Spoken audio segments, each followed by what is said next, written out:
ভেঙে ফেলা খুব সহজ, জুড়ে থাকা ততটাই কঠিন।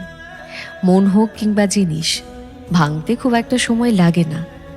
অথচ সম্পর্ক বা অট্টালিকা যেটাই হোক না কেন, সেটা গড়তে কতটা কসরত, কতটা সময়, কতটা ধৈর্য, কত পরিকল্পনা আর কত সরঞ্জাম লাগে বলতো।